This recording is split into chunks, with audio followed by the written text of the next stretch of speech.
लोग अभी हमारे सुरेश जी कह रहे थे गीता 5000 वर्ष पुरानी है।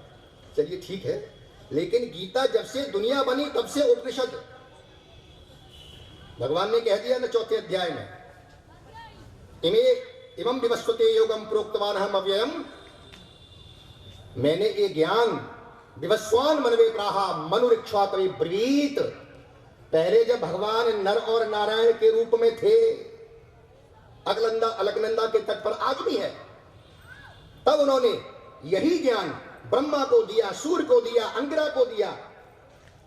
तब भगवान ने सूर्य को दिया था ना, नारायण ऋषि ने। तो ये ज्ञान आज का नहीं है, 5000 वर्ष पुराना नहीं है।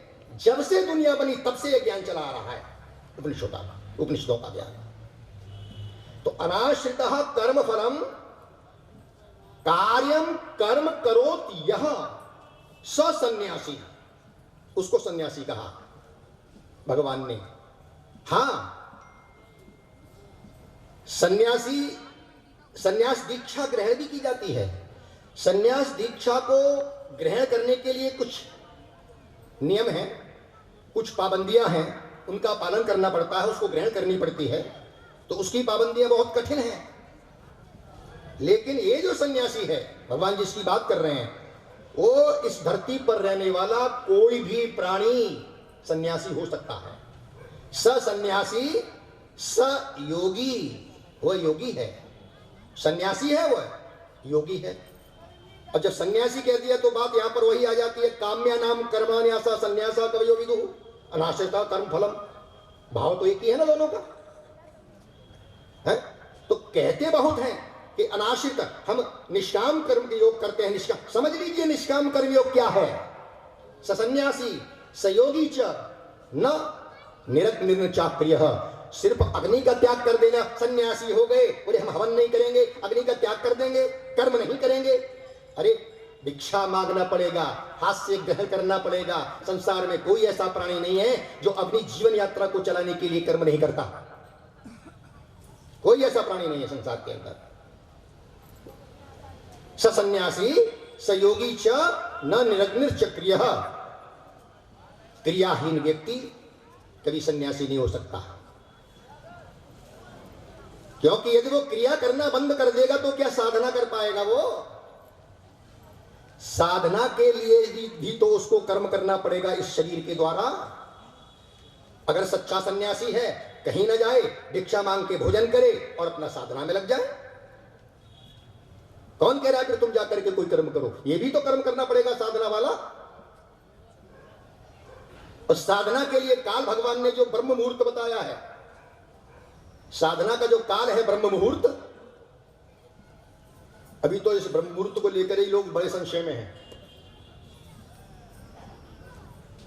शून्य काल जो सन्नाटा होता है उसको ब्रह्म मुहूर्त कहते हैं।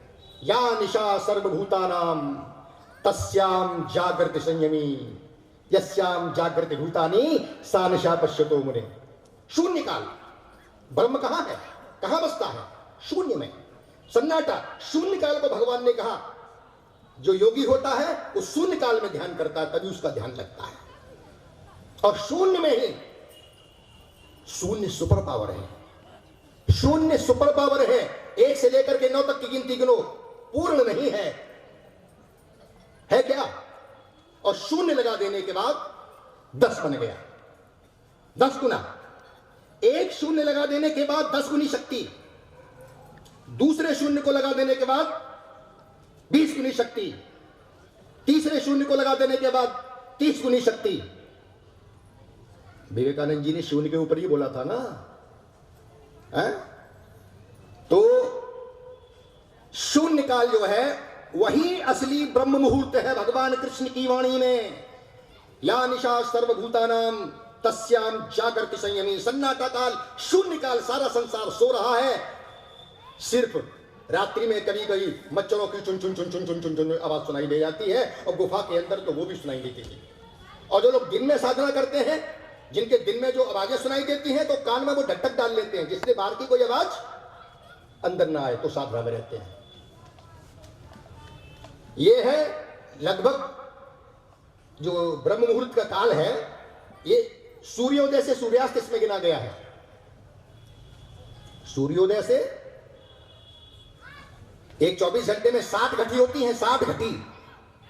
सबसे लास्ट की 45 घटी पूरी हो जाती हैं। 46वीं घटी से 1.5 घटी तक का जो होता है वो ब्रह्म मुहूर्त है। उसके बाद 1.5 घटी का उषा काल है। उसके बाद 1.5 घटी का जो है वो अरुणोदय काल है। फिर 1.5 घटी का प्रभात काल आ जाता है जब सूर्योदय हो जाता है। ये है साधना योगियों की जो भगवान ने जिसका वर्णन किया है वो शून्य काल है। कौन सा? या निशा सर्वभूतानां तस्याम जागर्ति संयमी। क्योंकि दिन में तो प्रपंच है और प्रपंच में साधना कहां होगी? होगी नहीं होगी। तो कहना हम ये चाहते थे कि निष्काम कर्मयोग क्या है? निष्काम कर्मयोग यही है कि अपने जीवन में कर्म करते रहिए और उस कर्म के द्वारा जो फल की प्राप्ति हो अपने परिवार में जितना लग जाए उतना लगा करके बाकी शेष बचे एक बूंद भी अपने पास मत रखिए। अगर सब आप लगा देंगे संसार के कल्याण के लिए तो आप सच्चे निष्काम कर्मयोगी कहलाएंगे। कोई है ऐसा आज की तारीख में और कहता है अपने को निष्काम कर्मयोगी कि मुझको तो गीता कंठस्थ हो गई, मैं गीता का बहुत बड़ा ज्ञाता हूं? है कोई दुनिया में? अरे बच्चे हमारे पढ़ने लिखने के बाद में सब योग्य बन गए हैं, अपना अपना कमाने खाने लगे, उनकी भी सर्विस नौकरी इत्यादि सब लग गई। हमको भी सरकार ने राजवृत्ति दे दी, हम भी निवृत्त हो गए। तो क्या करना चाहिए? फिर से वही करना चाहिए। अभी हमारे महाराज जी बैठे थे, उनका 70 के बाद संन्यास ले लेना चाहिए। अरे यहाँ तो 70 क्या 90 तक लोग यही सोचते हैं जितना ज्यादा घर में रह लूं उतना ज्यादा अच्छा है, और जो भी आ रहा है ना वो भी घर में ही डालता जाऊं, घर में ही डालता जाऊं। मोह ममता जीवन पर्यंत रहेगी तो निष्काम कर्म योगी कहां से बनोगे? कहां से भगवान के प्यारे बन जाओगे? हमको जीवन में पूर्त कर्म अवश्य करते रहना है। जब पितृपक्ष आए तो बच्चों को दो। पितृ हमारे बच्चों के रूप में होते हैं, बच्चों को दो खूब सारा पितृपक्ष में। और जब भी समय आ जाए दान के लिए कोई समय नहीं होता। शतम विहाय भोक्तव्यम सहस्त्र स्नानमाचरेत लक्षम विहाय दातव्यम कोटिम त्यक्त्वा हरिम भजेत। 100 कार्य छोड़ करके खाना हमको करनी है। तो इन्हीं शब्दों के साथ मैं अपनी वाणी को विराम दूंगा क्योंकि समय को देखते हुए। बोलिए योगेश्वरेश्वर कृष्णचंद्र भगवान की जय।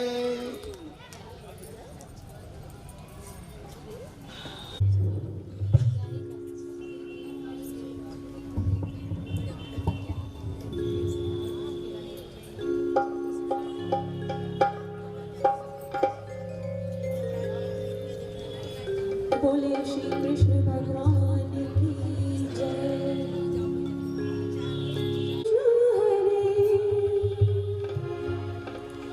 जय कृष्ण हरे श्री कृष्ण हरे, जय जय श्री राधे श्याम हरे, जय जय श्री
श्री राम जय राम।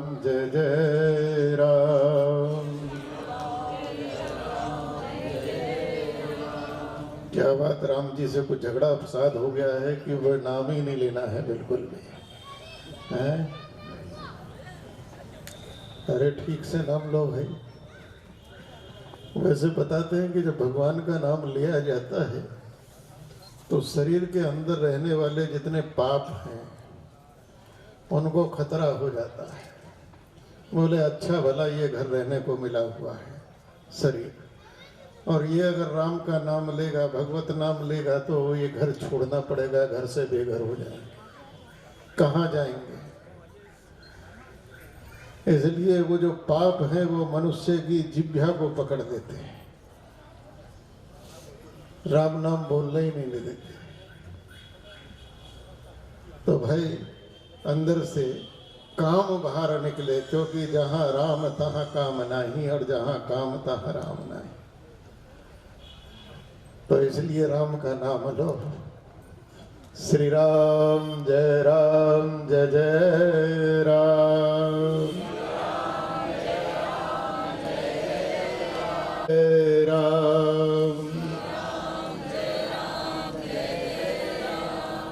जय जय विघ्न हरण हनुमान।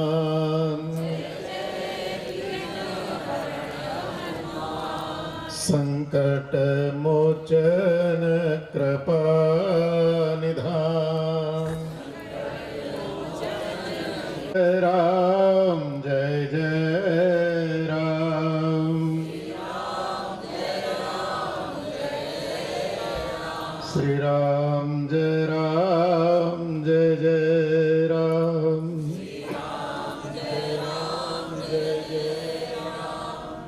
बोलिए सयों में विश्व का, बोलिए अनंत गुणंत बलवंत श्री हनुमंत लाल की। नमः पार्वती पतये हर हर। विश्वानि देव सवितर्दृतानि परासवः यद्भद्रं तन्न आसवः। आत्मा त्वं गिरिजामतिः सहचरा प्राणा शरीरं ग्रहम्। पूजा ते विषयोपभोग रचना निद्रा समाधि स्थितिः। संचार्य पदयो प्रदक्षिण विधि स्तोत्राणि सर्वा गिरो। यद यद कर्म करोमि ततखिलं संभव तवाराधना।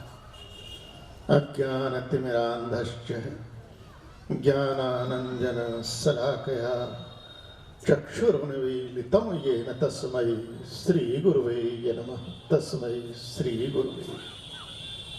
गुरु का स्मरण किया, देखिए प्रकाश हो गया। गुरु का अर्थ ही है अंधकार से प्रकाश की ओर। क्या चमत्कार। सर्व शास्त्र ज्ञाता, मैंने शब्द प्रयोग किया है सर्व शास्त्र। चाहे अर्थशास्त्र हो, न्याय शास्त्र हो, नीति शास्त्र हो, नागरिक शास्त्र हो, समाज शास्त्र हो, इतिहास हो, भूगोल हो, आध्यात्म हो, सर्व शास्त्र ज्ञाता हमारे आदरणीय और हमारे बहुत प्रिय। अभी उनकी श्रीमती जी कह रही थी तो हमने कहा कि हमारे वैचारिक मित्र हैं राज ऋषि गागे हंस जी महाराज। अद्भुत व्यक्तित्व पाया है। कौन सा ऐसा शास्त्र है जो इनकी जिह्वा में विद्वान ना हो, बैठा ना। और हमारी तो बहुत बार चर्चा होती है तो इतिहास की वो जानकारी जो जानकारी हमसे छुपाई गई, क्योंकि इस देश का दुर्भाग्य रहा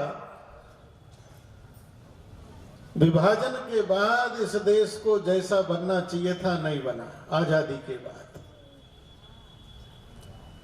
इस देश में, इस देश की शिक्षा व्यवस्था उठाकर क्रिश्चियन मिशनरीज को दे दी गई और हमारे बच्चे सीख गए Humpty Dumpty, Paul, Peter, Robert, Thomson, twinkle twinkle, उन्हें पता ही नहीं कि इसके अलावा भी कुछ होता है।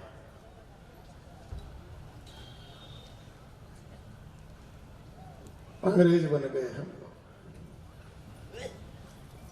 इस देश का साहित्य, लिटरेचर, इस देश का इतिहास, हिस्ट्री, जिस पर पीढ़ियां गर्व करती हों, वह उठाकर हमने वामपंथियों के हाथ में दे दिया। भारत का इतिहास मात्र रह गया अकबर महान था, मुगल और कुछ अंग्रेज। अरे 400 वर्षों तक विजयनगरम साम्राज्य यहां रहा, 4 लाइन इतिहास में नहीं है। 350 वर्ष चौल साम्राज्य यहां रहा। दुनिया में आज तक इतनी बड़ी नौसेना नहीं है जितनी बड़ी चौल वंश की थी। कौन सा ऐसा समुद्र का द्वीप था जिस पर चोल वंश का साम्राज्य नहीं था? दुनिया का सबसे बड़ा अंकुर वटबंध कंबोडिया में जिस शासक ने बनवाया, 2 साल पहले हम लोग गए थे। 350 साल जिसने साम्राज्य किया, स्वर्णिम समय, 3.5 लाइन इतिहास में नहीं बची। केवल वो मुगल और कुछ काल ये अंग्रेज इतिहास थे। और तीसरा एक और है जिससे संस्कृति चलती है, धर्म चलता है, परंपराएं चलती हैं, इतिहास चलता है। पहले नाटक होते थे, नौटंकी होती थी, रास होते थे, रामलीलाएं होती थी। लाखों वर्ष पुरानी राम की गाथा को रामलीला ने आज तक जीवित रखा। अरे किताबें पुस्तकें तो हवाई है। महात्मा गांधी जैसा व्यक्ति भी ये लिखते हैं कि मेरे जीवन में सत्य का महत्व कहां से आया? बोले बचपन में मैंने नाटक देखा था सत्यवादी श्री हरिश्चंद्र का।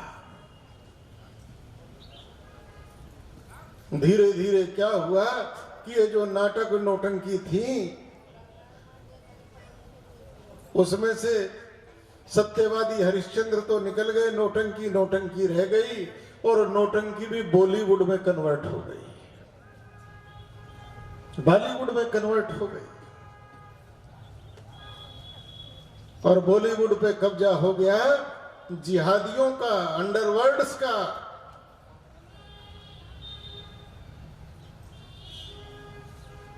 सऊदी अरब में बैठे मुसलमान अंडरवर्ल्डों का पैसा वहां लगता है और हमको क्या दिखाया जाता है? आप लोगों ने एक पिक्चर देखी होगी, देखी तो हमने भी थी भाई, जिसका नाम था शोले। देखिए भाई, एक बार राहुल गांधी का बयान निकल गया था कि मंदिर में तो लोग लड़कियों को छेड़ने जाते हैं। मैं मेरठ में था, पत्रकारों ने मुझे पकड़ लिया, बोले महाराज जी आपका क्या कहना है? राहुल गांधी जो कह रहे हैं मैंने कहा बिल्कुल सच कह रहे हैं, सत्य कह रहे हैं। अरे आप ऐसा कह रहे हो? मैंने कहा हमारे घर का बालक जो देखेगा, जो सुनेगा, वही तो जानेगा। वह शोले पिक्चर, उसमें 2 लोगों ने काम करा। जानते हो कौन कौन है? बताइए। हैं? अरे भैया, एक सलीम खान,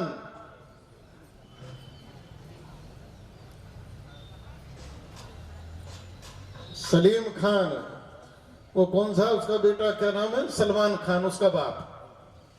और एक जावेद अख्तर।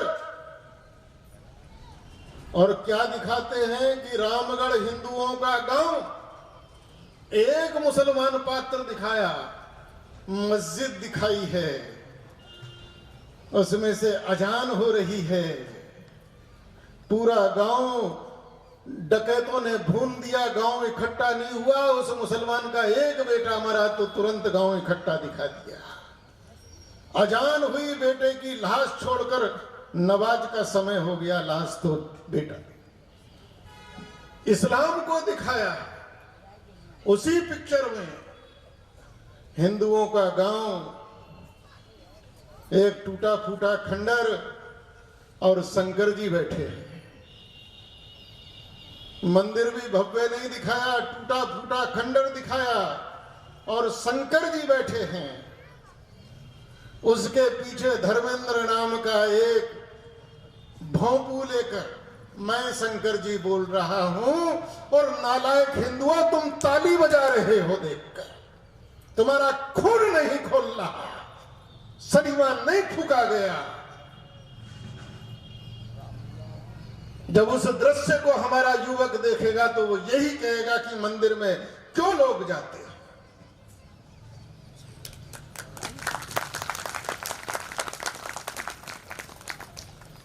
भगवत गीता की आराधना आत्म साधना के लिए बाद में करना, पहले लोक साधना के लिए करो।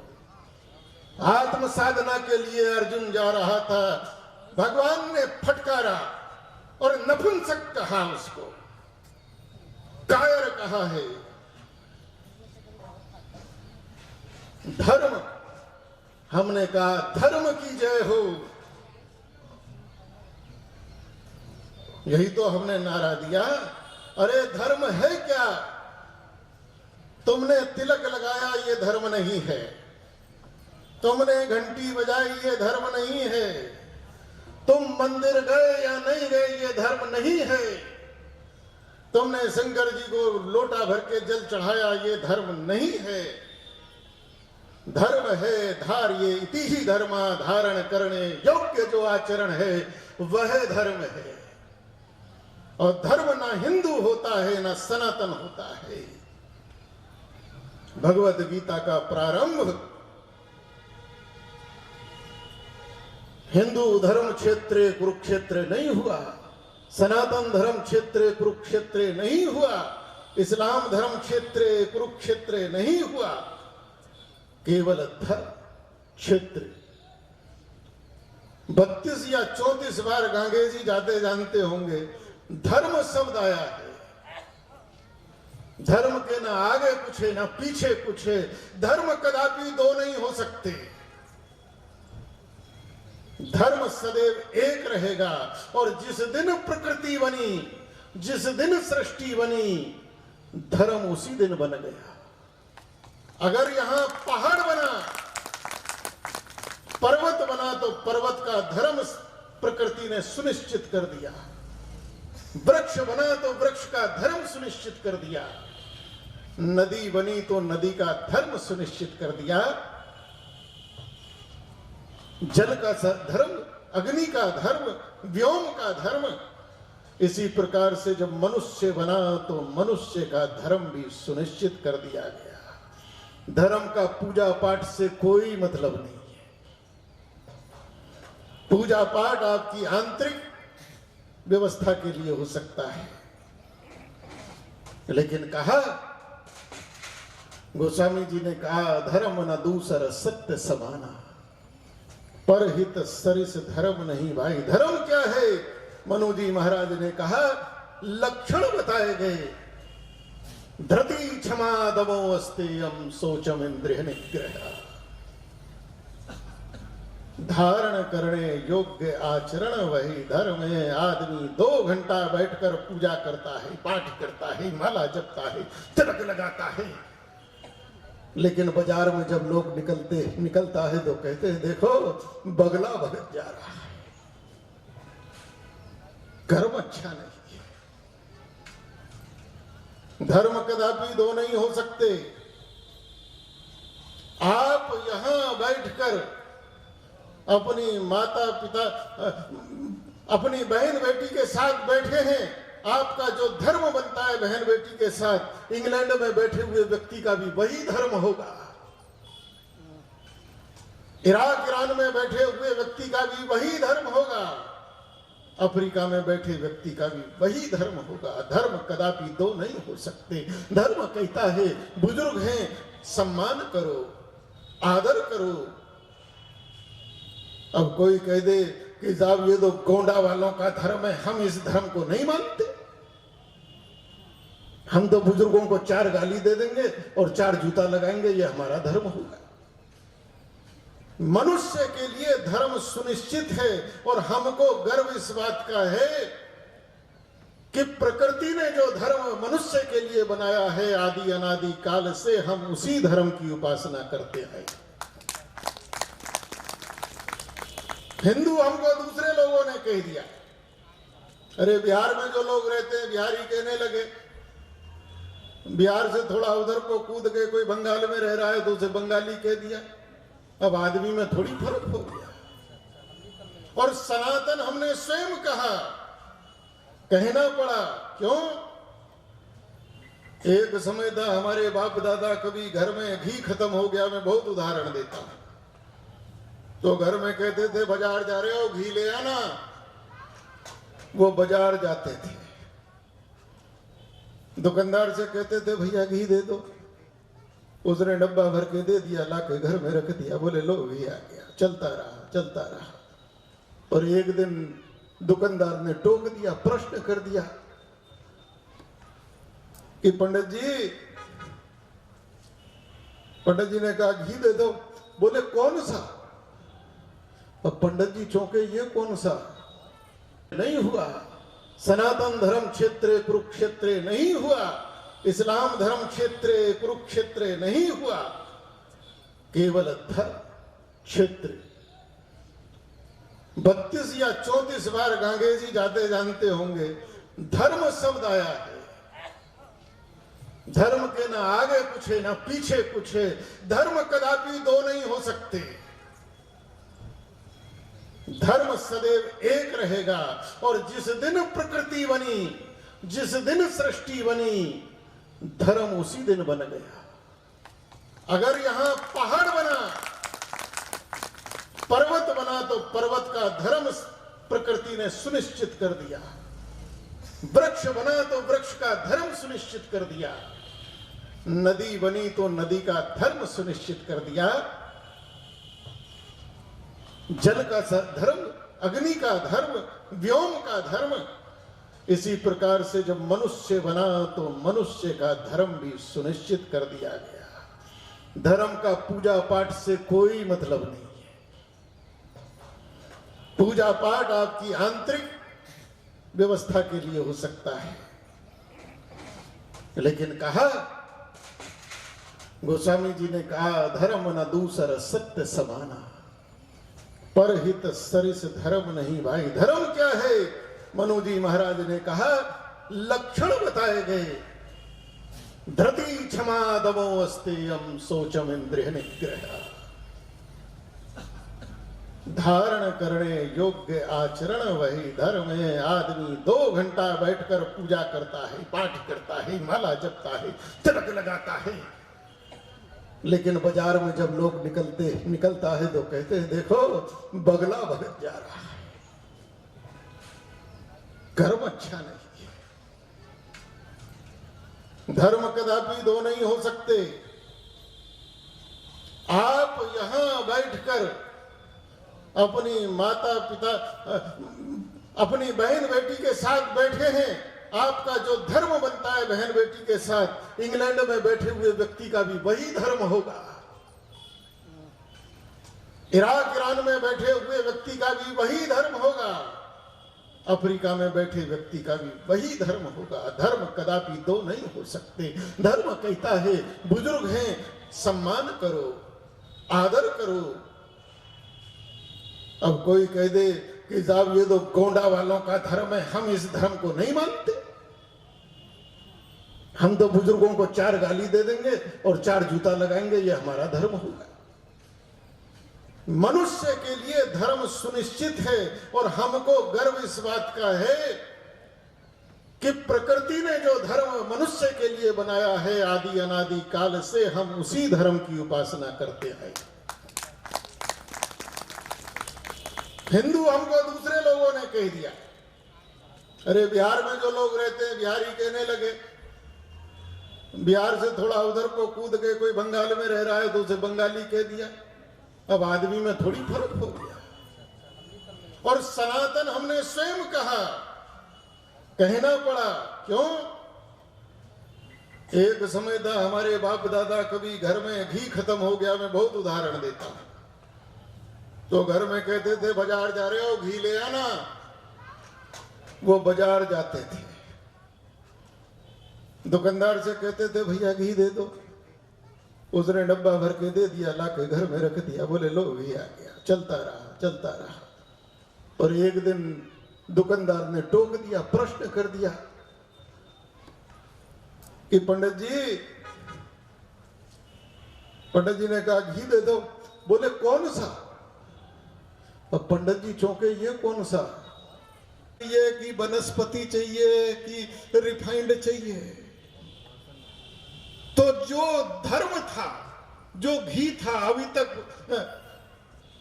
उस घी को पहचान देने के लिए एक शब्द जुड़ा, बोले देसी घी। देसी घी नहीं होता, घी होता है। किसी भी शास्त्र में जहां आएगा बोले घृतम। तो जो सदा से चला आ रहा था, उस धर्म को संबोधन देने के लिए एक शब्द जुड़ा जो सदा से चला आ रहा है, सनातन। क्योंकि बाजार में, दुनिया में अब लोगों ने धर्म बना दिए, आदमी धर्म का प्रवर्तक नहीं हो सकता। और ये हम लोगों की मूर्खता है कि हम लोग कहते हैं सारे धर्म समान हैं। अरे ईश्वर की कृति, परमात्मा की कृति और मनुष्य की कृति समान नहीं होता, ने रचा है। और वही धर्म कहता है कि प्राणियों में सद्भावना हो, विश्व का कल्याण हो। वह धर्म ये नहीं कहता कि मेरा कल्याण हो, मेरे परिवार का कल्याण हो। लेकिन मनुष्य ने जो धर्म बना दिया, वह धर्म क्या कहता है?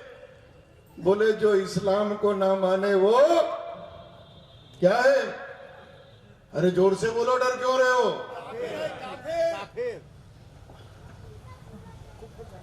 और कहा गया है कि काफिर को तुम जितना तड़फा के मारोगे, उतना ही खुदा अल्लाह ताला तुमसे प्रसन्न होगा, उतने ही जन्नत के द्वार तुम्हारे खुलते चले, जितना तड़फा के मारोगे। क्या ये धर्म हो सकता है? अधर्म है, ये अधर्म है। आज इसी से लड़ना है। अर्जुन ने जब रख दिया, धर्म क्या कहता है? धर्म के साथ एक चीज और जुड़ती है, नीति। अगर धर्म के साथ नीति नहीं जोड़ोगे तो हिंदुओं, तुम्हारी जो दशा आज हो गई है, इससे भी बदतर दशा होगी अगर हम केवल धर्म पकड़े रहे और नीति हमने छोड़ दी। धर्म का उपदेश अर्जुन को किया, कर्ण के रथ का पहिया फंस गया,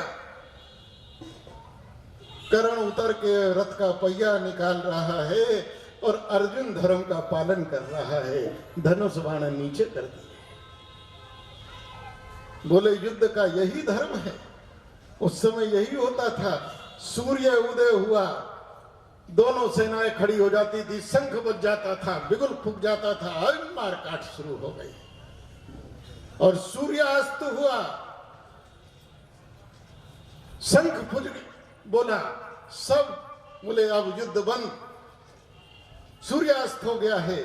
और तब पांडव पक्ष के लोग कौरव पक्ष में जाते थे, कौरव पक्ष के लोग पांडव पक्ष में आते, सब रिश्तेदार थे आपस में, भैया परिवार के लोग थे, एक दूसरे के चाय पीने जाते थे और फिर कहते थे, ओहो आज हमने ज्यादा, देखो कैसे बाण चलाए, आप कितने घायल हो गए हो, लो हम मल्लम लाए जरा लगा कर। वो युद्ध उस समय का वैसा था।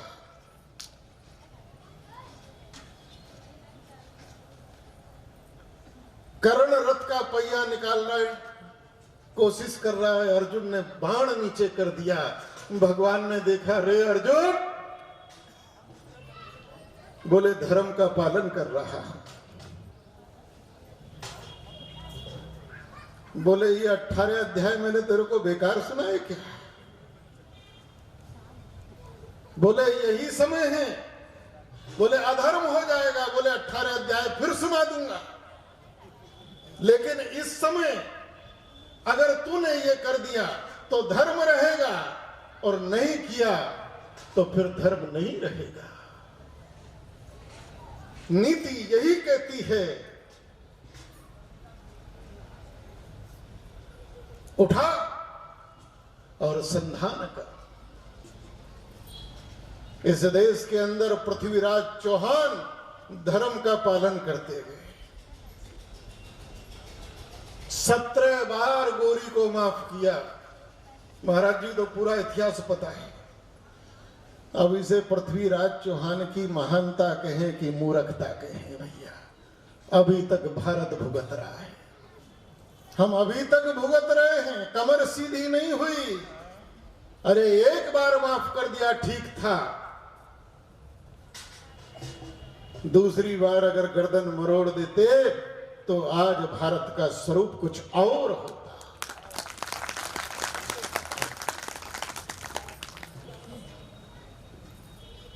हमारी बुद्धि कहां मर गई, पता नहीं हमारा कहां चिंतन चला गया।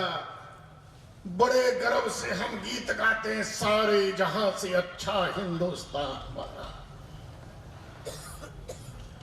मैं तो कहता हूं ये गीत भारत में प्रतिबंधित होना चाहिए, प्रतिबंधित होना चाहिए। ये गीत जिस मानसिकता ने लिखा वो इकबाल भारत में नहीं रहा, पाकिस्तान चला गया। और वो लिखता है मुस्लिम है हम वतन है सारा जहां हमारा। वहां जाकर उसने लिखा, हमने कभी इस गीत पर विचार करा? वह इकबाल लिखता है कि हम बुलबुले हैं इसकी, यह गुलिस्ता हमारा। बहनों भाइयों, संसार में कोई भी बुलबुल बगीचा नहीं लगाती है, कोई भी बुलबुल बगीचे को खाद नहीं देती, पानी नहीं देती, सींचती नहीं है, रखवाली नहीं करती है। बगीचा तो माली लगाता है, रोज आकर देखता है। पूस में पाला पड़ेगा, पौधा सूख ना जाए, लाकर फूस से उसे ढकता है। कोई एक पत्ती तोड़ दे तो दिल पर चोट होती है, उसे सींचता है, पालता है, बड़ा करता है। कोई भी बुलबुल बगीचा नहीं लगाती है। बुलबुल कब आती है? जब बगीचे पे बाहर आती है, बोर आता है, वह बगीचा बाहर से लद जाता है, उस पर सौंदर्य होता है, उस पर ऐश्वर्य होता है। तब न जाने कहां कहां की बुलबुलें वो आती हैं और बगीचे को नोचती हैं, बगीचे को उजाड़ती हैं, और जब उजाड़ देती है तो वहां टिकती नहीं है, चली भी जाती है। इकबाल ने बिल्कुल ठीक लिखा। वो जिस मानसिकता का था, वो भूखे नंगे कबीलों में रहने वाले, रोटी खाने को नहीं थी, पहनने को कपड़ा नहीं था, भारत रूपी बगीचे का ऐश्वर्य लूटने के लिए, मकरंद लूटने के लिए, यहाँ राम जन्मभूमि के मंदिर का वैभव लूटने के लिए, सोमनाथ जैसे मंदिर का वैभव लूटने के लिए आए और नोच नोच के चले गए। हम इस देश की बुलबुल नहीं हो सकते, हम इस देश के माली हैं, माली हैं, माली। हम इस देश को नोचने वाले नहीं हो सकते। लेकिन हम गाए जा रहे हैं, गाए जा रहे हैं। कितने मूर्ख हैं हम लोग। भगवद गीता हम धर्म के, दुनिया में दूसरा कोई धर्म नहीं है। दुनिया में दो धर्म उस दिन होंगे जिस दिन दुनिया को बनाने वाले दो हो जाएंगे। जब तक एक है तो धर्म भी एक रहेगा, धर्म कदापि दो नहीं हो सकते। और धर्म वही है जिसे हम सनातन कहते हैं, या जिसे हम वैदिक कहते हैं, या जिसे हम हिंदू कहते हैं। इसके अलावा संसार में कोई धर्म नहीं, और इसका हमें गौरव होना चाहिए। और अंत में मैं बोलने को तो बहुत, लेकिन गांगे जी यहाँ बैठे हैं और गांगे जी चाहे तो 12 घंटे भी अनवरत बोल सकते हैं। अथाह ज्ञान का भंडार है, और ज्ञान का भंडार नहीं, अंदर अग्नि भी पूरी है। अंत में मैं एक छोटी सी कथा सुनाकर चेतावनी देकर, क्योंकि मैं सीधा अभी आसाम में था, वहां से आ रहा हूं, वहां के मुख्यमंत्री से मेरी चर्चा हुई है कि वहां सनातन धर्म के कुछ स्थान खड़े हों। पहले तो आराम से यहाँ हमने कहा था कि आराम से यहाँ रहेंगे, रात को जाके अयोध्या रुकेंगे, अगले दिन लखनऊ से फ्लाइट लेंगे, लेकिन बीच में ये बाबा बनारस का कार्यक्रम आ गया है। देखो समय बदल रहा है। एक समय वह था, आज सुबह हम राम मंदिर का वो पूरा हमको दिखाया जा रहा था। रामलला की बड़ी कृपा हुई कि जहां उनका गर्भगृह जहां बैठेंगे वहां हम गए थे आज उस पर चढ़कर। एक समय था जब मंदिर तोड़ा जा रहा था आंखों के सामने, मीर बाकी कभी तोड़ रहा होगा, और हम थर थर कांप रहे थे। कितने हम असहाय थे, कभी सपने में नहीं सोच सकते थे। लेकिन आज समय ने चक्कर बदला। आज दुनिया का सबसे भव्यतम, चक्रवर्तियों का भी चक्रवर्ती सम्राट श्री राम का मंदिर बन रहा है और हम सीना ताने।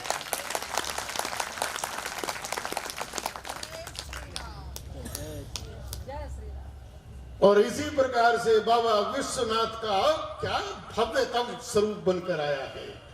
कल देश के प्रधानमंत्री उसका उद्घाटन करेंगे और देश के सभी प्रतिष्ठित संतों को उन्होंने आमंत्रण दिया है, हमको भी बुलाया है। और विशेष रूप से अभी रात को 9 बजे यहाँ से हम बस भागेंगे। आदरणीय हमारे योगी जी ने और कहा कि महाराज जी कुछ प्रमुख संतों के साथ 10-12 संत हैं, उनके साथ हमें बैठना है। प्रधानमंत्री जी ने कुछ विषय रखे हैं, तो इसलिए मैं गांगे जी से पहले बोल के निकल भी जाऊंगा। लेकिन एक चेतावनी, एक सावधान, सतर्क हो जाओ। भगवान कृष्ण का 18 अध्याय यही है। हमने जो मूर्खता की है, आज पत्रकार आए थे, मैंने बड़ा स्पष्ट कहा कि इस देश के अंदर हिंदू और मुसलमानों को भाई कह दिया। अरे भाई कहां से भाई हैं? कोई रिश्ता बताओ।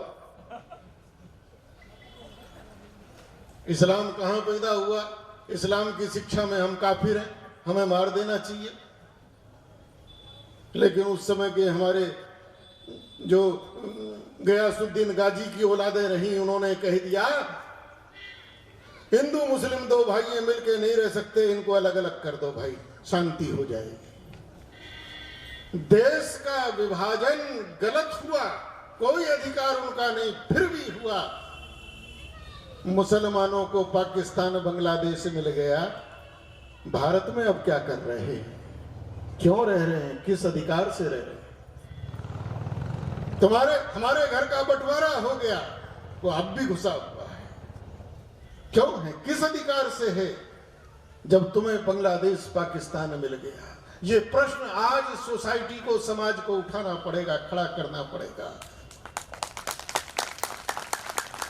लेकिन हमारे उस समय कहेंगे और देश के सभी प्रतिष्ठित संतों को उन्होंने आमंत्रण दिया है, हमको भी बुलाया है।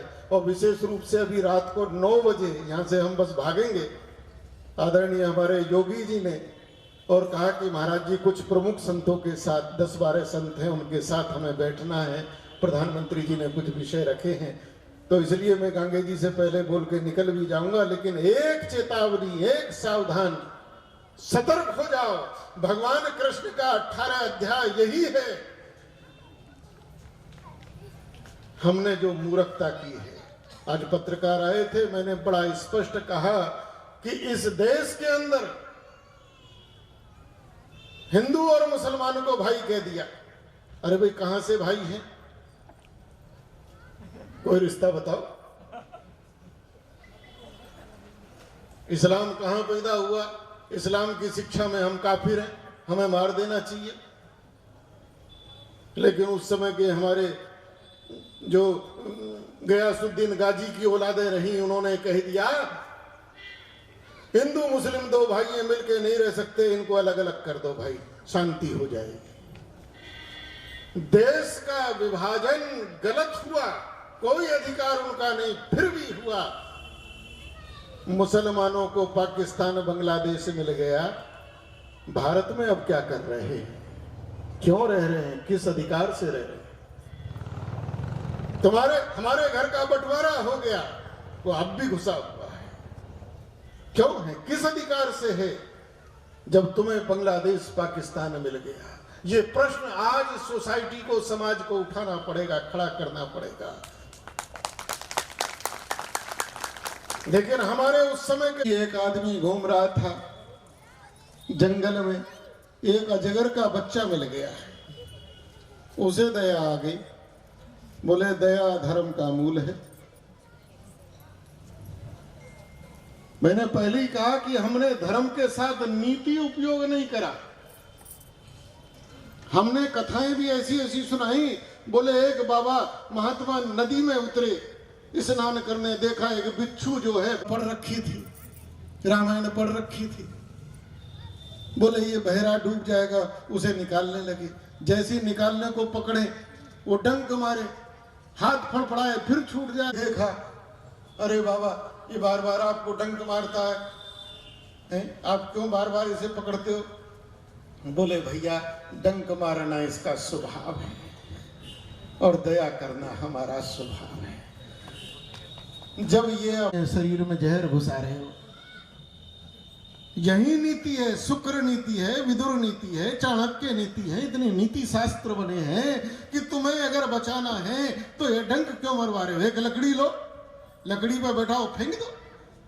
बच्चा मिल गया, बोले ये पता नहीं जंगल में कैसे जिएगा, इसे ले चलता हूँ, दूध दूध पिलाऊंगा, जी जाएगा। इसकी मावा कहीं दिख नहीं रही, वो उसे घर में ले आया। अजगर का बच्चा पल गया, बड़ा होने लगा, घर में सबके साथ घुल मिल गया, कभी हाथ पे बैठ जाए, कभी यहाँ चढ़ के बैठ जाए।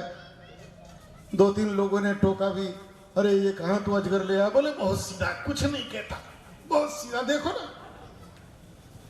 एक दिन कोई महात्मा आ गए हंस जी जैसे, उन्होंने देखा, अरे नालायक तूने ये अजगर क्यों पाल लिया, कैसे पाल लिया, ये अजगर घर में पालने वाला है?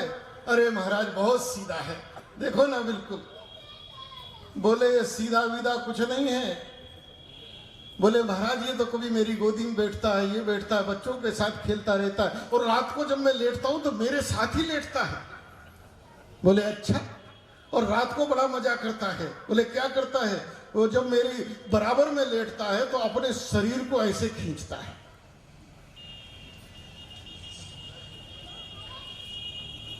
महात्मा जी ने कहा, नालायक, बेवकूफ, कमबख्त, ये शरीर को ऐसे नहीं खींच रहा, ये तेरे शरीर से अपने शरीर को नाप रहा है, और ये केवल इस प्रतीक्षा में है कि मैं कब इसके बराबर हो जाऊं, और जिस दिन इसके बराबर हो जाऊं इसे पूरा का पूरा हजम कर जाऊं।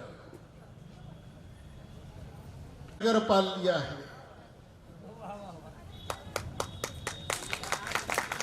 हमारे राजनीतिक दल वोट के लालच में दूध पिला रहे हैं उसे, अल्पसंख्यक के नाम पर भर भर के उसे खजाना दे रहे हैं।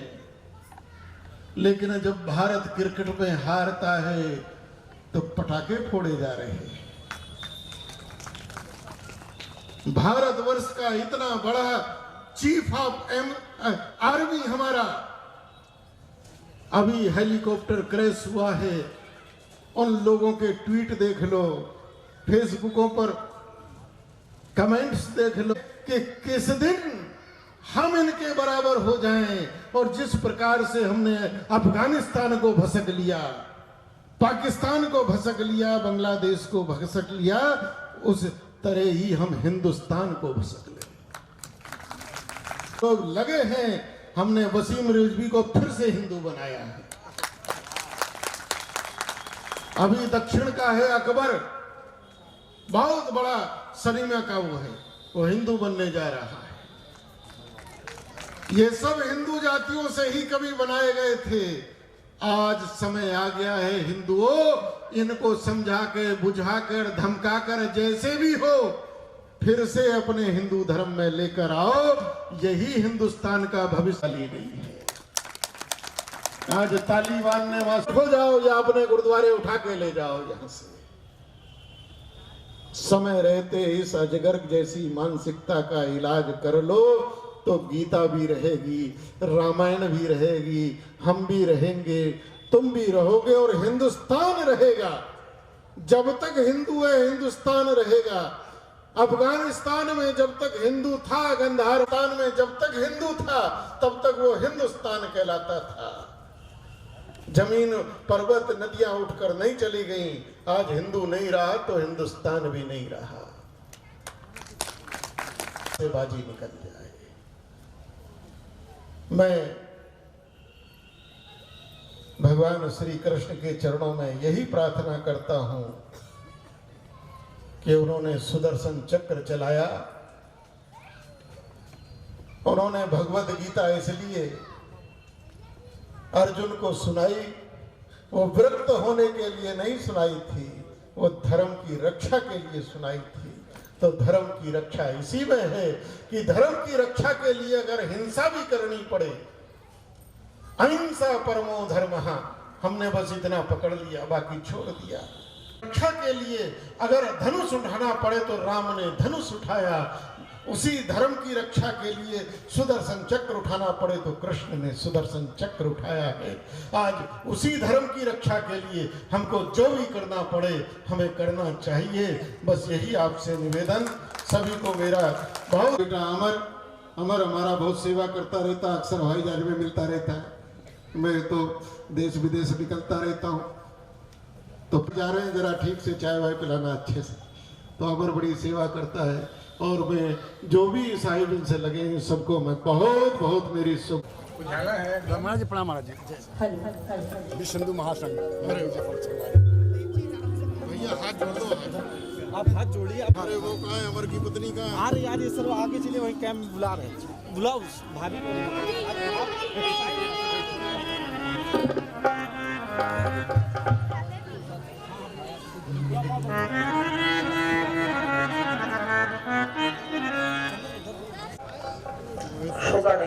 शांत हो गए हैं। परिवार आ रहे हैं, भाभी को कहाँ बुला रहे हैं। आराम से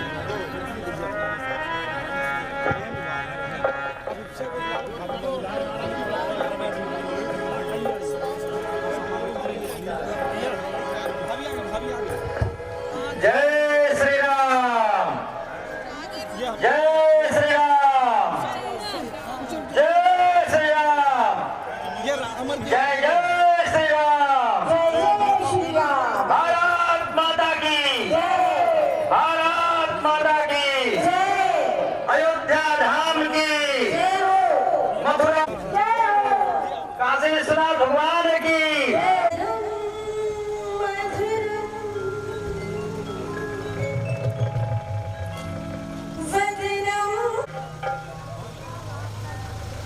पूरा सूचित किया जा रहा है। आजाद में आया सात अभी हमारे हर्ष का उद्घाटन हुआ है। इस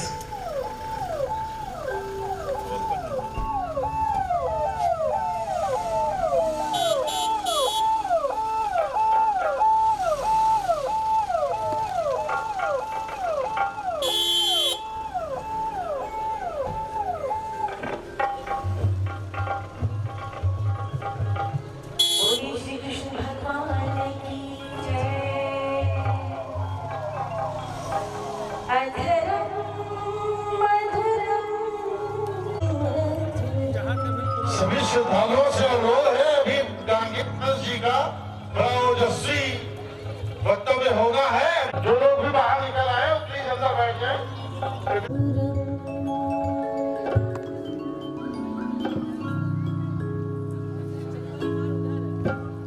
प्यार मोहन से कैसे करूं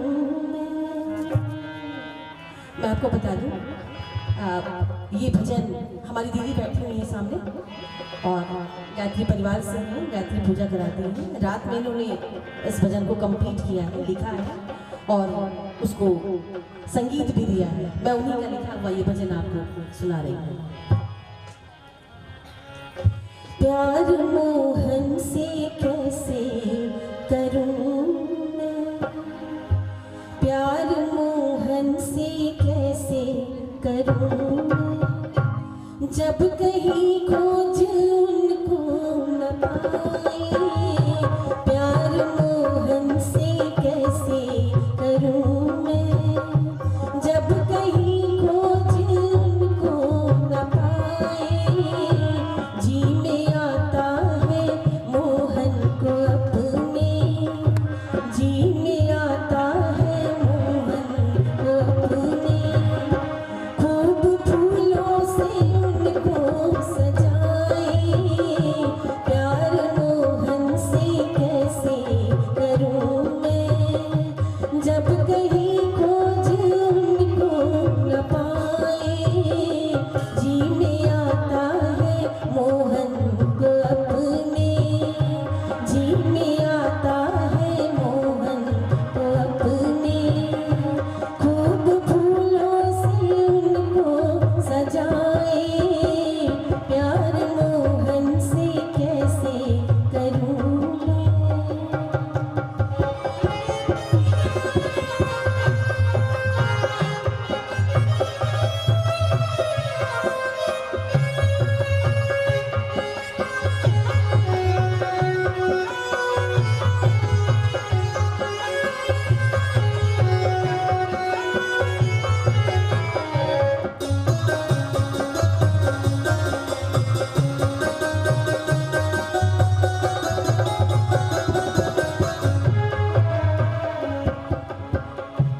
जब चले छोड़ गोकुल से मथुरा, जब चले छोड़ गोकुल से मथुरा।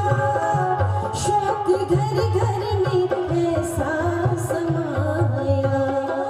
जब चले छोड़ गोकुल से मथुरा। शौक घर घर में ऐसा समाया। सोचते ब्रज के लोग सारे,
चाणूरमर्दनं देवकी परमानंदं वंदे कृष्णं जगद्गुरु। धर्म प्राण सज्जनों, ये जो बाहर लोग खड़े हैं, अगर ये सचमुच सुनने आए हैं तो पंडाल में आ जाएं। अब ओस भी पड़ रही है और खड़े खड़े सुनना मतलब प्रवचन का अपमान करना है। तो या तो चले जाएं। जिन लोग कायदे से नहीं सुन सकते, आदर के साथ नहीं सुन सकते, क्यों, समय बहुत बहुमूल्य है। या तो आप चले ही जाएं, बेकार खड़े हैं, या तो फिर पंडाल में आके बैठे। और ये जो लोग पंडाल में बैठे हैं, कभी खेती होती देखे हैं ना, किसान जब छींट देता है सरसों से कोई चीज, और जब कोई सरसों यहाँ जमी हो, वहाँ जमी हो, वहाँ जमी, उसका मन खिन्न हो जाता है। मुसलमानों की सभा देखे हो, एकजुट होकर बैठते। हिंदू की आदत है बिखर के बैठना, बिखरे हुए हो, इसीलिए पद्दलित भी। ये कोई बैठने का तरीका है? कोई वहाँ बैठा है, कोई वहाँ बैठा है, क्या बोला जाए बताइए। अरे जितने भी लोग हो, पहले मुट्ठी की तरह बनो, एक साथ जुट के बैठो, एक साथ बैठो। और ये लोग जो बाहर खड़े हैं, एक बार फिर अनुरोध है, कृपया आ जाइए, भीतर आ जाइए। यहाँ हम लोग हंगामा खड़ा करने नहीं आए हैं। हम चाहते हैं कुछ समाज में परिवर्तन हो। परिवर्तन कब होगा? जब खड़े खड़े मोदी का भाषण सुनना है क्या है? कि अखिलेश यादव का भाषण सुनना है? तब सुर्ती खाते हुए सुन लो, चिनिया बादाम खाते हुए सुन लो, वोट दे तो उनका वोट से मतलब है। आइए पहले पंडाल में बैठिए, या तो जाइए। ये जो लोग बाहर बैठे हैं, वो खड़े हैं दंगल देखने के लिए, ये सत्संग हो रहा है, दंगल वंगल नहीं है भैया। कुछ लोगों को पंडाल में आके ना बैठने में बेइज्जती महसूस होती है, वो खड़े होने उतना। अब कुछ लोगों को राजनीति की आदत बन गई है, राजनेताओं के भाषण सुनने की आदत बन गई है। सत्संग की आदत तो है नहीं, इसमें भी ज्यादातर राजनीतिक कार्यकर्ता ही है सर। गीता योगी और गीता के प्रति भक्ति रखने वाले बहुत कम है। कहते रहो, कोई असर नहीं पड़ रहा है। चलिए एक साथ बैठिए, आइए आप लोग, आइए पहले। तो गीता पर तो बोलने को कुछ बचा ही नहीं है।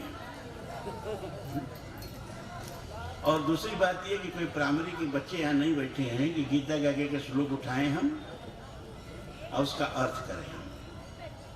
गीता यहाँ बटेगी और उसमें अर्थ भी दिया रहेगा, पढ़ लीजिएगा आप। न तो हम गीता पर खास करके बोलने आए हैं और न तो हम गीता का अर्थ बताने आए हैं। हम बोलने आए हैं हिंदू समाज की जो आज अवदशा है, उसके मूल कारण क्या है और उसमें गीता क्या कर सकती है, इस पर बोल रहे हैं। गीता पर तो हमारे दुबे जी ने, जो हमारी गोष्ठी के 21 साल से ऑर्गेनाइजर हैं, इतना बढ़िया बोला, और इसके बाद और लोगों ने इतना बढ़िया बोला, क्या उसको बोलना है। बकिया जो बचा है, आप लोग गीता मिलेगा, जाकर के पढ़ लीजिए। पहली बात ये है कि जितने भी मदरसे हैं उसमें कुरान पढ़ाई जाती है। आप देखते हैं कैसे बच्चे झूम झूम के पढ़ते हैं।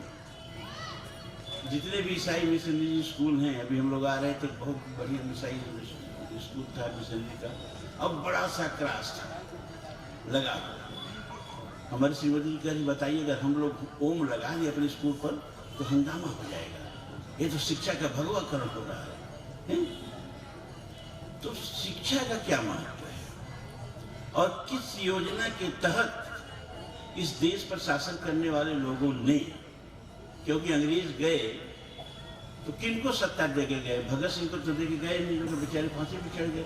चंद्रशेखर आजाद को दिए नहीं, वो तो शहीद हो गए। राम प्रसाद बिस्मिल को दिए नहीं। सत्ता किनको दिए? जो उनकी पत्नियों के साथ लव अफेयर चला रहे थे, जो उनके साथ टेबल बैठ के चाय पी रहे थे, जो करते हुए ठंडक में जाते थे। गांधी जी क्या करते थे? जानबूझ के ठंडक में बिना साल लिए लेडी माउंटबेटन और माउंटबेटन के सामने जाते थे, तो लेडी माउंटबेटन अपना साल उनको उड़ा देती थी।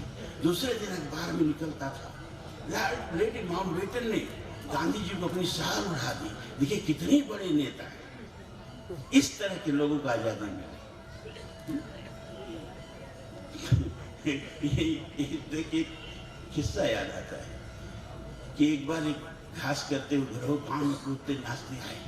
लोगों ने पूछा क्या बात है, बड़े खुश हो भाई? कहना आज राजा साहब से बात हो गई। अरे गांव बड़ा प्रफुल्लित हुआ, राजा साहब से गुरु ने बात कर लिया, गांव की गरिमा बढ़ा दी।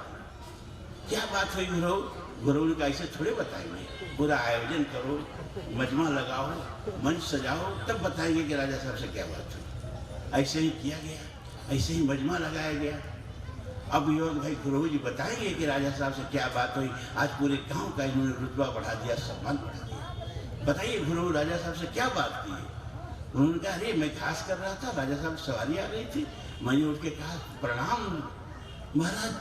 उन्होंने कहा अबे हट सामने से। ये राजा साहब ने बोल दिया हमने।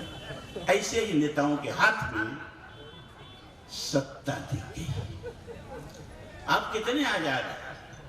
आजादी का अमृत महोत्सव मना रहे हैं। अच्छा ये बता, शासन कौन करता है? व्यक्ति की कानून है ना?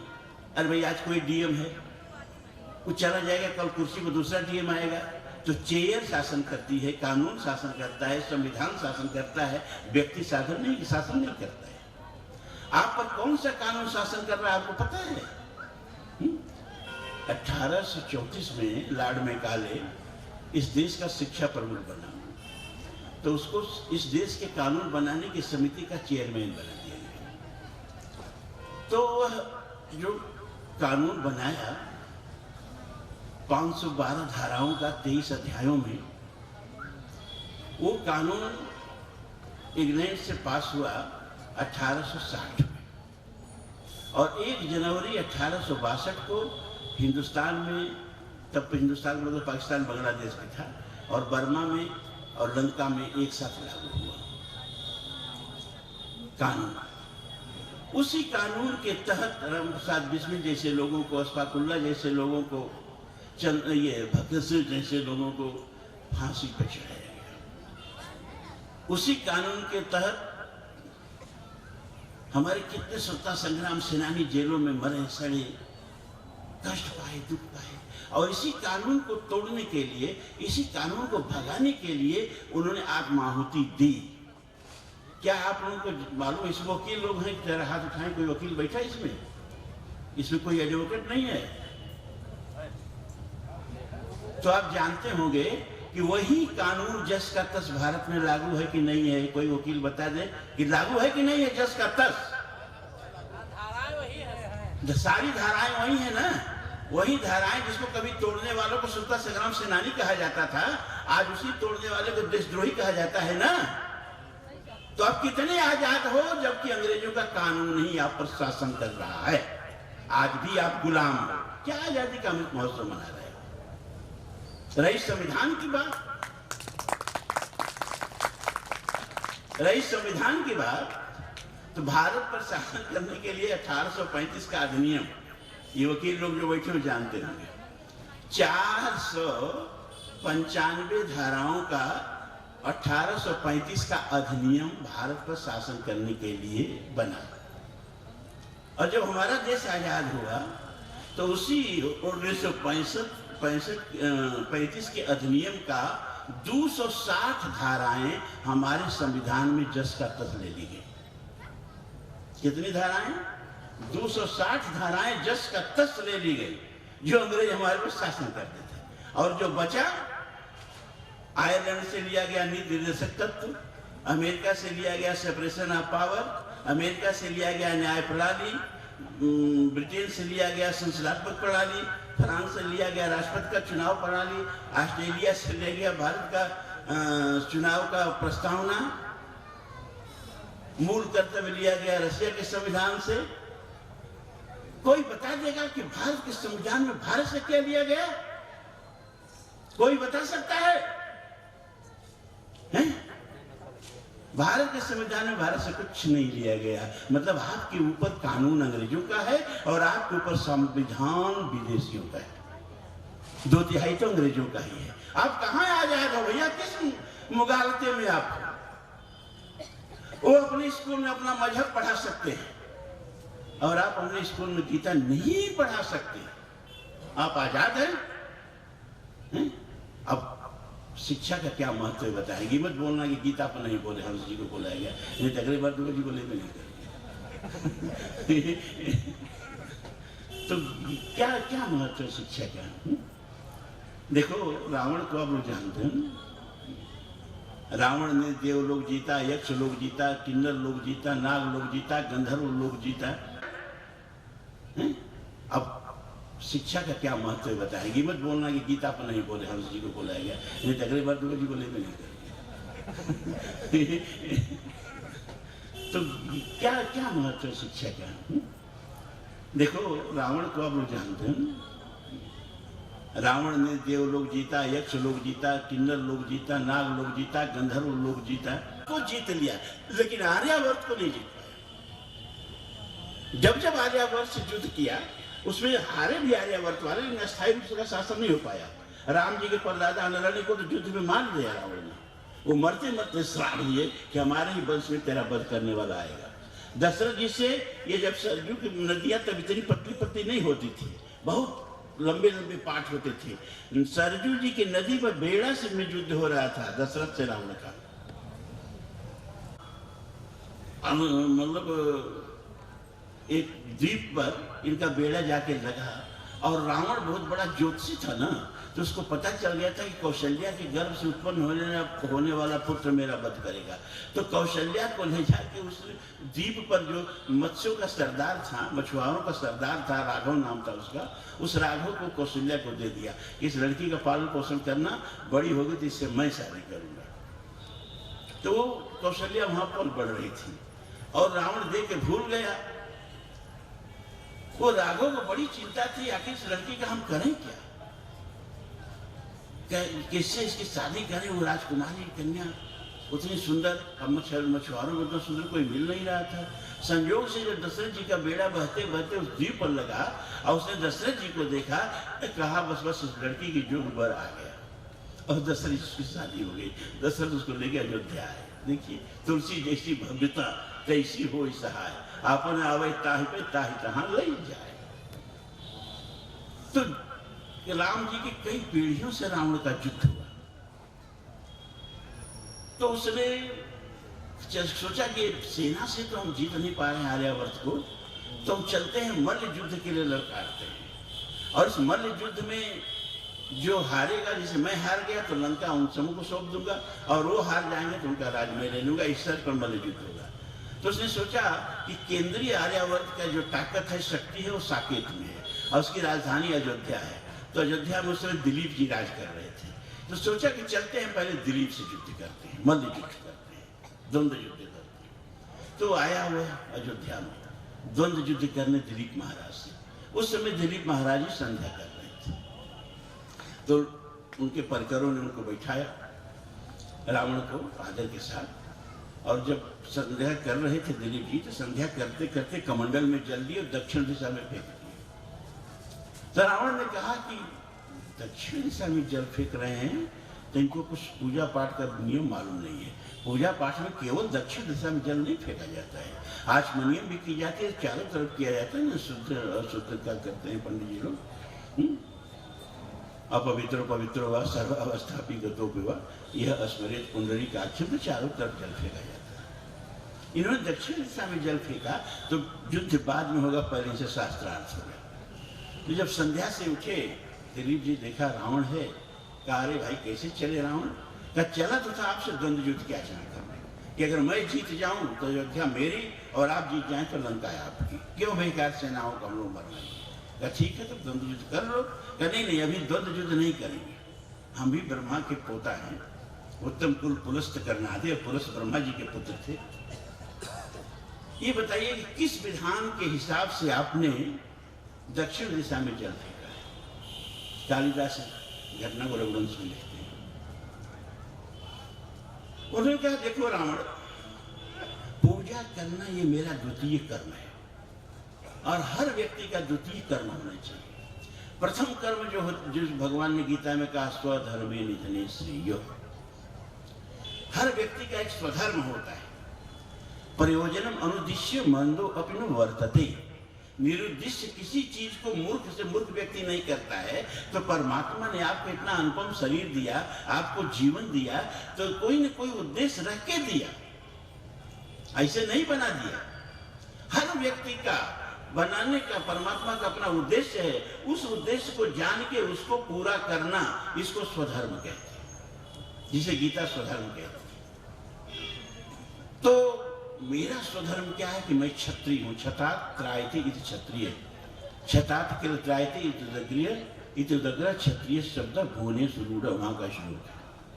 जो छतात हो, आहत हो, महाभारत में आया कि ब्राह्मणा नाम क्षत्राणा ततो क्षत्रिय उच्चते, ब्राह्मणों की रक्षा करते थे क्षत्रिय, इसलिए इनको क्षत्रिय कहा गया।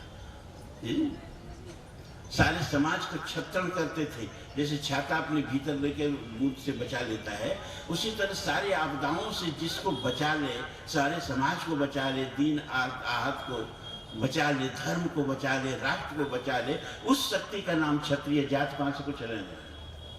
हमारे सीमा पर सीना खोल के लड़ने वाला हर जवान अपने खून से लक्ष्मण रेखा खींच करके और किसी भी आतंकी को, किसी भी विदेशी को इधर न आने देने वाला हर जवान, चाहे जिस जात का हो, क्षत्रिय कर्म में जुड़ा है। क्षत्रिय शौर्य तेजोदति दाक्षम युद्धे चा पलायनम दान मिश्र भावश्च छत्र कर्म स्वभाव। जो कहा इन्होंने सुरेश जी ने कि वर्ण था, जाति नहीं थी। यह जात कर्म स्वभावजम कहा, जन्मजम भी तो कह सकते थे, कहीं जन्मजम नहीं कहा।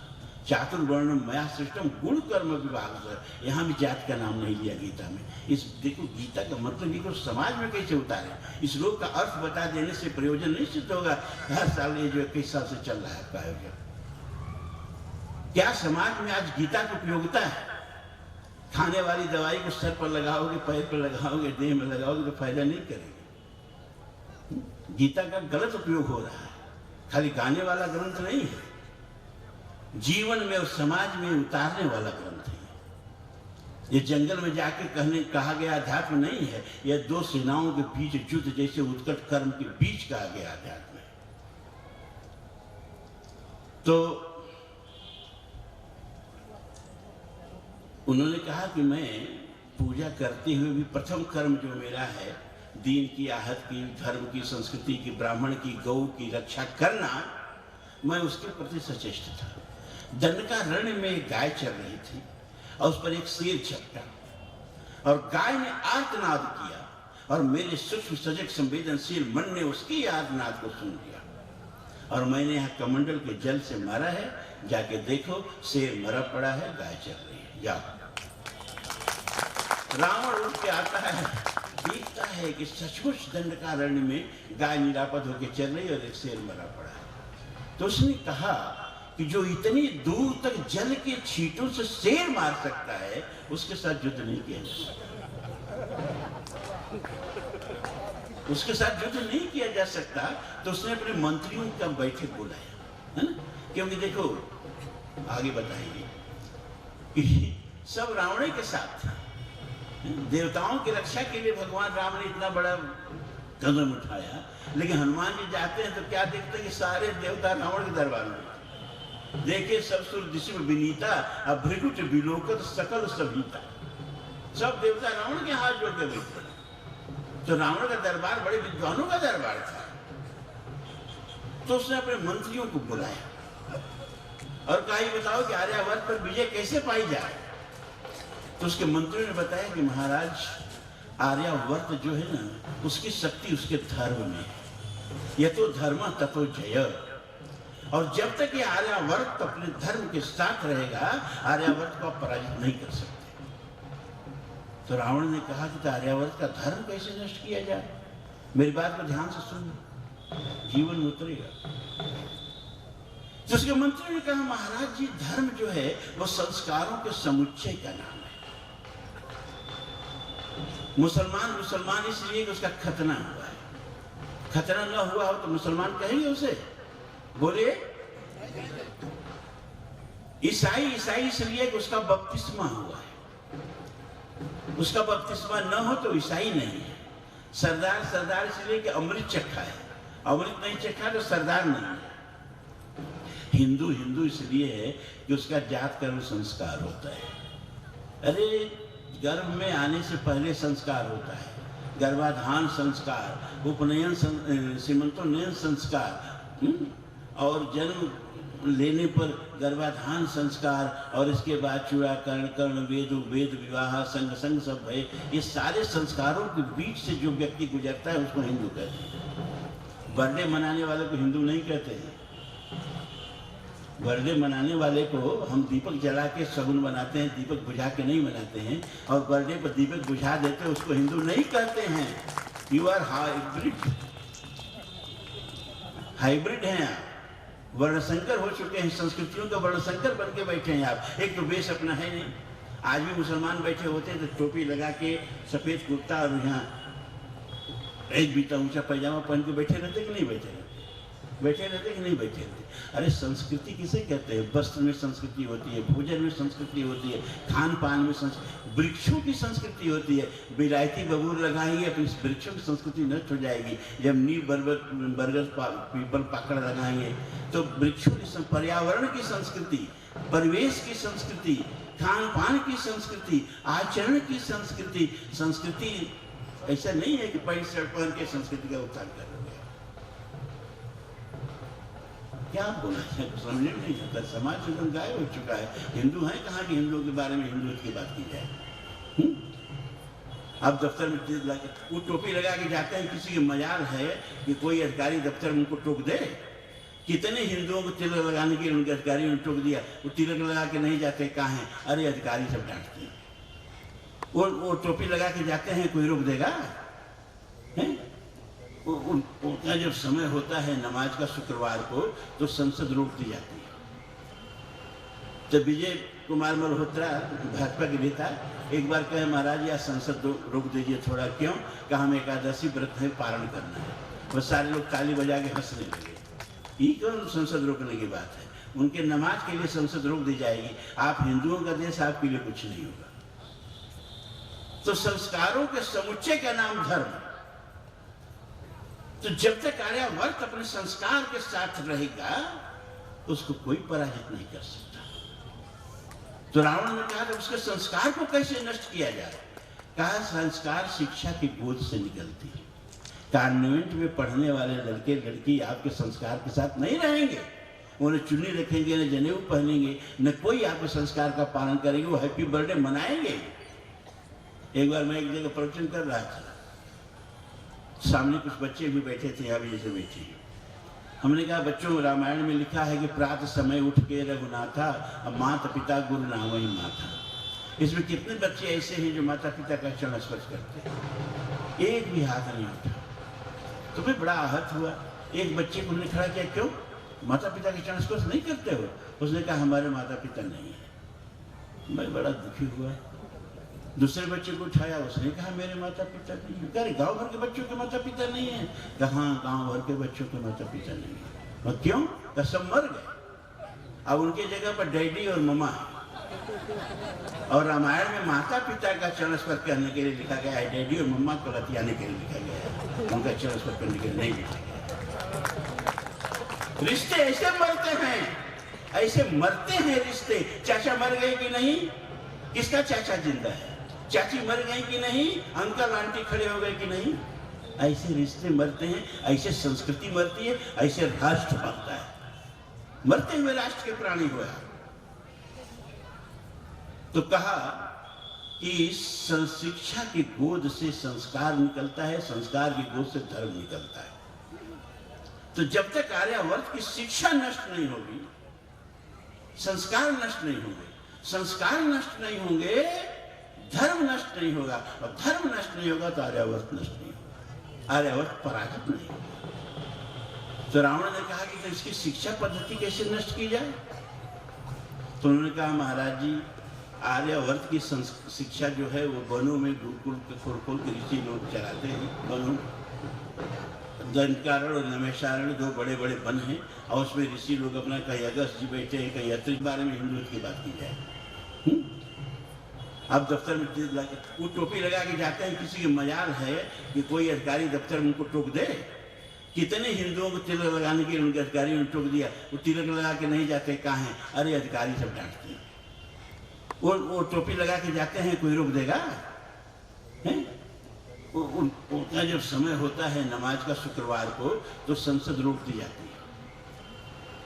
तो विजय कुमार मल्होत्रा भाजपा के नेता एक बार कहे, महाराज या संसद रोक दीजिए थोड़ा। क्यों? कहा हम एकादशी व्रत है, पारण करना है। वो सारे लोग ताली बजा के हंसने लगे। ये कौन संसद रोकने की बात है? उनके नमाज के लिए संसद रोक दी जाएगी? आप हिंदुओं का देश, आपके लिए कुछ नहीं होगा। तो संस्कारों के समुच्चय का नाम धर्म। तो जब तक आर्यावर्त अपने संस्कार के साथ रहेगा, उसको कोई पराजित नहीं कर सकता। तो रावण ने कहा कि उसके संस्कार को कैसे नष्ट किया जाए? कहा संस्कार शिक्षा की गोद से निकलती है। कॉन्वेंट में पढ़ने वाले लड़के लड़की आपके संस्कार के साथ नहीं रहेंगे। उन्हें चुन्नी रखेंगे, न जनेऊ पहनेंगे, न कोई आपके संस्कार का पालन करेंगे। वो हैप्पी बर्थडे मनाएंगे।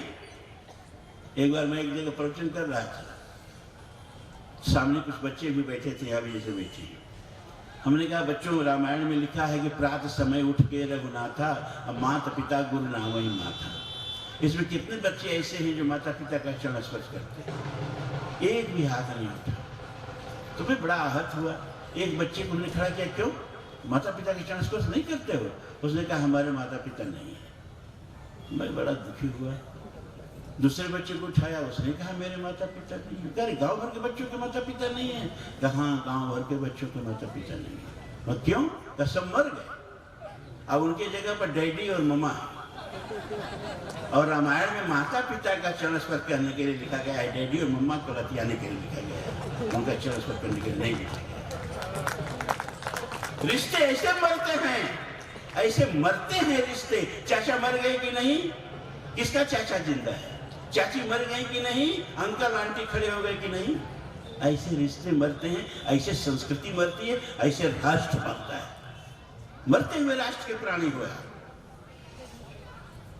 तो कहा कि शिक्षा की गोद से संस्कार निकलता है, संस्कार की गोद से धर्म निकलता है। तो जब तक आर्यावर्त की शिक्षा नष्ट नहीं होगी, संस्कार नष्ट नहीं होंगे, संस्कार नष्ट नहीं होंगे, धर्म नष्ट नहीं होगा, और धर्म नष्ट नहीं होगा तो आर्यावर्त नष्ट नहीं होगा, आर्यावर्त पराजित नहीं होगा। तो रावण ने कहा कि तो इसकी शिक्षा पद्धति कैसे नष्ट की जाए? तो उन्होंने कहा, महाराज जी, आर्यावर्त की शिक्षा जो है वो वनों में गुरुकुल के ऋषि लोग चलाते हैं। वनों, दंडकारण्य और नमैषारण्य दो बड़े बड़े वन हैं, और उसमें ऋषि लोग अपना, कहीं अगस्त जी बैठे हैं, कहीं अत्रिजुन, वहाँ भीम, वहाँ राम और लक्ष्मण पैदा करते हैं। तो अगर ये शिक्षालय नष्ट हो जाए, जैसे कश्मीर में आतंकवादी क्यों शिक्षालय जला रहे थे, तो शिक्षा जब नष्ट हो जाएगी, संस्कार नष्ट हो जाएंगे, संस्कार नष्ट हो जाएंगे, धर्म नष्ट हो जाएगा, और धर्म नष्ट हो जाएगा तो समाज नष्ट हो जाएगा। तो आर्य तड़का के हाथ में दिया, दोनों को सहायक दिया, एक को खरदूसर दिया, एक को मारी सुबाहु दिया, और आदेश दिया कि जय जय देश देन दिश पाओ, नगर गाँव को आग लगाओ, तेई बहुविध त्रासो देश निकासो, जो कह वेद पुराना। शिक्षा नष्ट करो, शिक्षा से उत्पन्न संस्कार नष्ट करो, और इस तरह से धर्म नष्ट हो जाएगा। तो ये हालत थी। इसीलिए मानस में लिखा कि अतिशय देख धर्म की ग्लानि। अब धर्म खड़ा कैसे होता है? अभी बहुत से वक्ताओं ने कहा, बहुत सही कहा, कि निष्काम बहुत कठिन है भैया, निष्काम होना, है ना। और कम से कम गीता के जो कृष्ण भगवान ने कहा, उसमें प्रमुख श्रोता अर्जुन, और उस गीता को निबद्ध करने वाला वेद व्यास, इन दोनों के जीवन में गीता नहीं उतरी। भगवान कहते हैं, सुखे दुखे समीकृत्वा लाभा लाभो जया जय। भगवान कहते हैं, वासांश जीर्णान्य था भी आया, अरे मरने होने वाली चीज कुछ नहीं होती अर्जुन। हमने कहा ना, पूरा गीता का श्लोक पढ़ने क्या जरूरत है?